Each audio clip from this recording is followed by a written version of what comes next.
ব্রিটেনের রাজধানী লন্ডনের দুই ইহুদি ব্যক্তির ওপর ছুরিকাঘাতের ঘটনাকে সন্ত্রাসী হামলা হিসেবে ঘোষণা করেছে পুলিশ।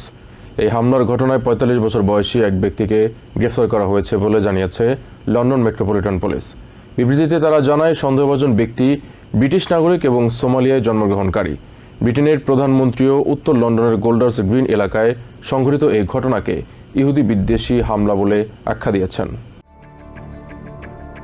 বুধবার সকালে ব্রিটেনের উত্তর পশ্চিম লন্ডনের হাইফিল্ড রোডে নৃশংস ছুরি হামলার ঘটনা ঘটে।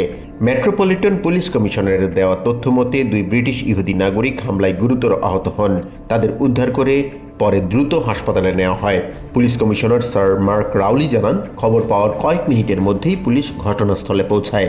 তিনি বলেন, হামলাকারীকে বাধা দিতে গিয়ে নিরস্ত্র পুলিশ কর্মকর্তারা নিজেদের জীবনের ঝুঁকি নিয়েছিলেন।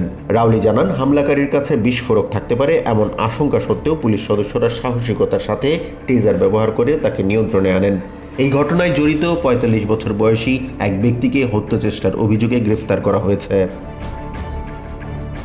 রাউলি আরও জানান, লন্ডনে ইহুদি বিদ্বেষী আদর্শ উস্কে দেওয়া হচ্ছে। গত কয়েক সপ্তাহে এই ধরনের ঘৃণা ছড়ানোর দায়ে ২৮ জনকে গ্রেফতার করা হয়েছে। ঘটনাস্থলে আয়োজিত সংবাদ সম্মেলনে কমিশনারকে ঘিরে ধরেন ক্ষুব্ধ স্থানীয়রা।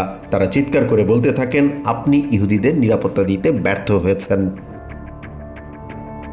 লন্ডনে ইহুদিদের উপর হামলার ঘটনায় জরুরি ভিত্তিতে শীর্ষ পর্যায়ের নিরাপত্তা বৈঠক ডেকেছেন ব্রিটিশ প্রধানমন্ত্রী কিয়ার স্টারমার। তিনি এই হামলাকে ভয়াবহ বলে বর্ণনা করে জানিয়েছেন, এটি কোনো বিচ্ছিন্ন ঘটনা নয়, বরং ইহুদি বিদ্বেষের একটি ধারাবাহিক অংশ। দোষীদের দ্রুত বিচার নিশ্চিত করতে তিনি বিচার বিভাগীয় সংস্থাগুলোর সাথেও জরুরি বৈঠক করেন। স্টারমার জানান, এই ধরনের চরমপন্থার পেছনে ক্ষতিকর বিদেশি শক্তির হাত থাকতে পারে। তাদের দমনে বিশেষ ব্যবস্থা নেওয়ার কথাও জানান তিনি। এছাড়া চরমপন্থা ও ইহুদি বিদ্বেষের মূল শিকড় উপড়ে ফেলার অঙ্গীকার করেন তিনি। ইহুদি সম্প্রদায়ের উপর সাম্প্রতিক সন্ত্রাসী হামলার ঘটনায় কড়া প্রতিক্রিয়া জানিয়েছেন লন্ডনের মেয়র সাদিক খান। তিনি এই ঘটনাকে ঘৃণ্য ও লজ্জাজনক বলে অভিহিত করেছেন। মেয়র সাফ জানিয়েছেন, লন্ডনের কোনো নাগরিক কেবল তার ধর্মীয় পরিচয়ের কারণে আতঙ্কে থাকবে, তা কোনোভাবেই মেনে নেওয়া হবে না। গোল্ডার্স গ্রিনে ইহুদিদের উপর ছুরি হামলার ঘটনাকে আনুষ্ঠানিকভাবে সন্ত্রাসী হামলা হিসেবে ঘোষণা করেছে ব্রিটিশ সরকার।